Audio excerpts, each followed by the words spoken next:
Look on how people are commenting on this bill. There was an opinion poll, several, they were done, and you would see it is only 30% of Kenyans who agree with that bill. But then the 70% are against it. It means this bill is unpopular. There was public participation in town hall meetings somewhere. Uko Nairobi watu wamekuwa kaenda kupeana mawazo yao kuhusu hii bill. 70% are saying no. So today we are seeing now activists are now coming out to speak their mind, to make it clear to members of parliament, because they are discussing this bill, they should also see the mood outside. So activists were just trying to show the mood of Kenyans on that bill, so that as members of parliament are discussing this, they should know people are not for this bill, they are against it. But because Ruto does not want this one to come out, because they know members of parliament also are watching, anatumia every means possible to tear gas people, to intimidate them, to stop them, so that the message cannot be passed.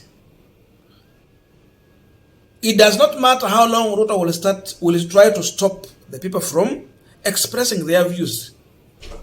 Itafika mahali penye hata kuwa na uwezo wa kuzuia chochote. Kwa saizi anatumia tear gas. And the funny thing is that the same police officers should be asking themselves, are they ready to pay for this house? Wako tayari kulipia? And will they even occupy those houses? What about the 16% that is coming on fuel, cosmetic? Today I see now farmers are selling one bag of maize, 90 kg, at 8,500. What we were buying at 3,000. Tell me. Sisi tumeisha. So people are speaking in their mind. We are seeing William Ruto, who is determined to stop them. But again, he will not manage, because it will reach a point wakati sasa it will be explosive. And at the time, he will know the truth. So this is the current situation in this country. And that's how Ruto is trying to stop the people from saying the truth. It is upon members of parliament to do what is rightful for the people whom they represent. They have that decision. The knife is in their hand to either slaughter the people or slaughter William Ruto. They have to make one decision.